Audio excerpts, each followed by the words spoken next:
Well, greetings, little fixed blade lovers. This old sword is back with you once again. And what have we got for you today? A Kubey I've been looking at for a while now and wondering whether I should pick one up.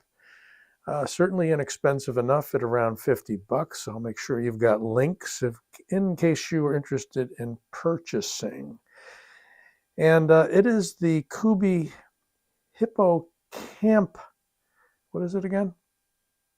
It is the Kubey Hippocam, and I'm wondering whether it has some reference to the hippocampus of the human brain. And that is a decision-making area. No, a long-term and short-term memory, so I recall, with my short-term memory.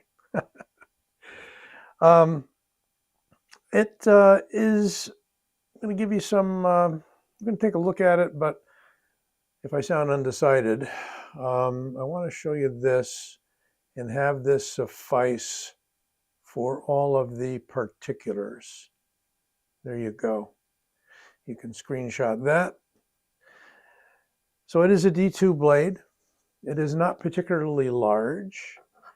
It is very much in the Fred Perrin framework of placing a ring behind the blade, not on the end, but for the index finger.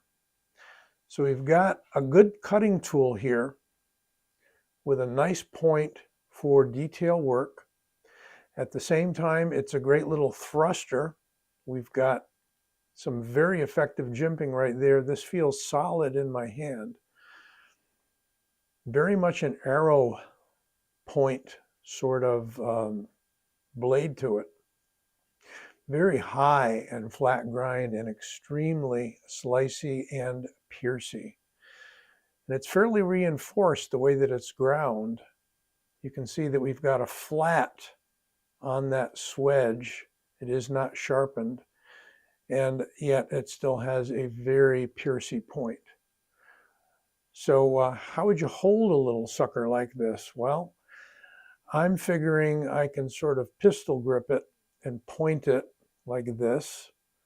I can actually ride all the way out there and square it up in my grip and not really have an edge for slicing, but more an edge for thrusting and, coming in at different directions if you're using martial blade technique of any sort, Filipino or otherwise. You can reverse grip it, but you're pretty much left with just the middle finger, the ring finger, and the pinky. But you can certainly grip it that way, no problems, and it feels pretty secure. I was surprised.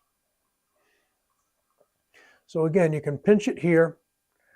Notice that with almost none of these grips do any of my fingers contact this last finger groove here, which is interesting. I mean, if I grip it like this, basically that knuckle is not even getting anywhere near that. So I'm not sure why they did that instead of just make it, solid. It probably reduces some of the weight. Trying to hold it this way really feels a bit awkward. So I'm more inclined to choke up close and grip it this way.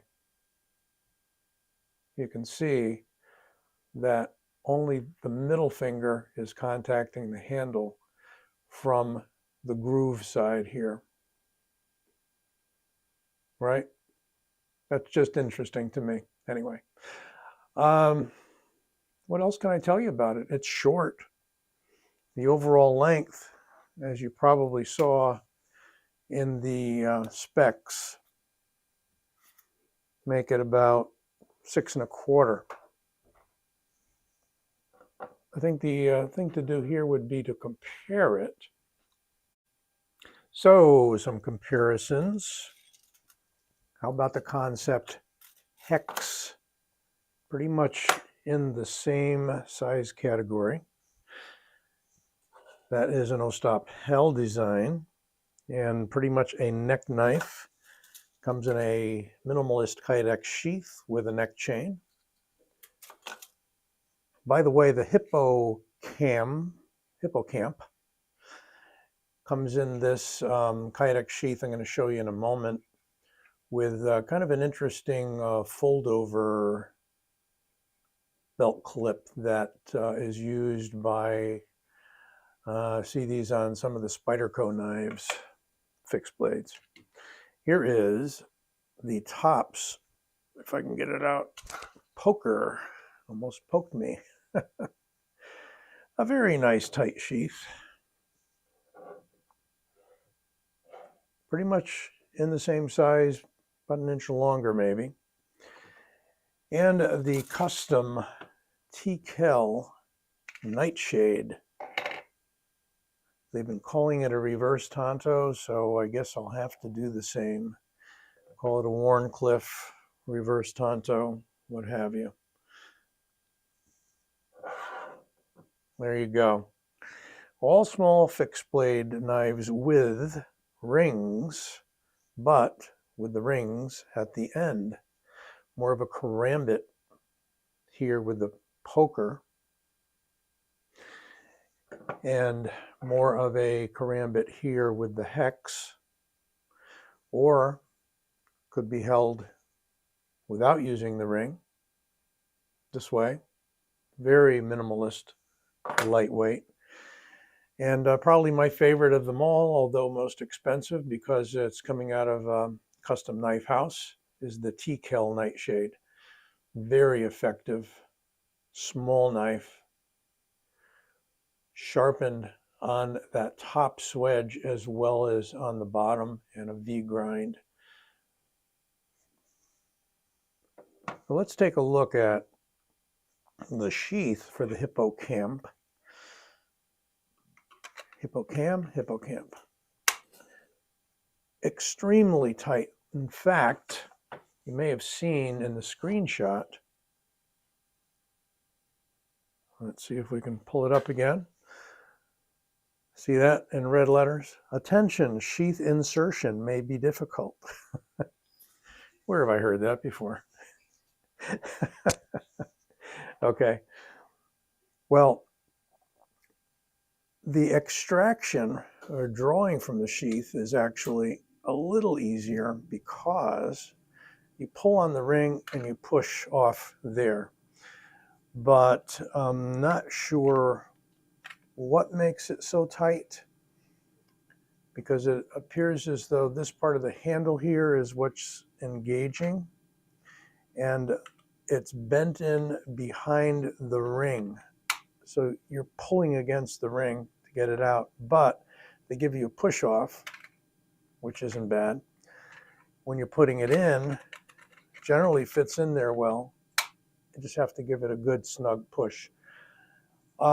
Could qualify as a neck knife if you took the clip off, the belt clip, and ran your cord through there.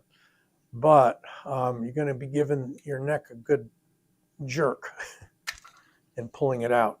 Although, if you pull it sharply and quickly, you can probably get it out without any problem. You just don't want to have your finger up here because, yes, you could drag your blade right across your finger.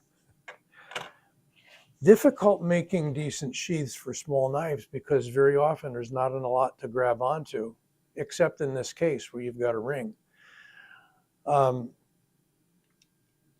I feel it can be a very effective small carry knife for the pocket because you've got the push off, or on the belt if you use something like an Ulti clip or a discrete carry concepts clip, and get rid of this thing, because this is going to basically just have it in one position, up and down, vertical on your belt, and not a lot of options. But for a $50 knife, they didn't get too ingenious with the sheath, but it is an adequate sheath in and of itself.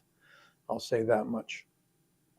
Other than the extra cutout here that is really not contacting the finger, that I don't see a use for, it's a cool little knife. Probably gives it kind of an added shape there, kind of an added intrigue. Definitely piercing. Definitely in a utility sense, you don't need the ring. You can cut with that point. You can draw with that edge.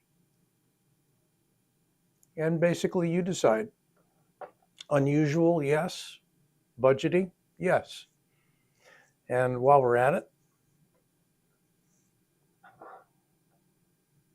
the Benchmade Griptilian, much larger, much longer.